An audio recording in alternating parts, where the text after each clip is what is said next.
चेतावनी चेतावनी चेतावनी, यह वीडियो केवल मनोरंजन के लिए बनाया गया है। कृपया इसे दिल पर ना ले, वरना हार्ट अटैक आने की संभावना हो सकती है। धन्यवाद।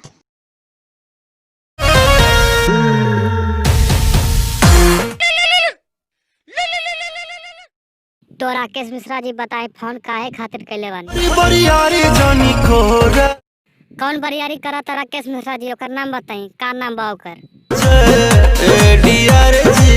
अच्छा, धनंजय और एडीआर जी बरियारी करता तो करे दी थोड़ा सुख। अब ही तो छोट बाटी कोढ़ल एडीआर जी तो बहुत गंदा आदमी बा हो। और कुछ कहा था का?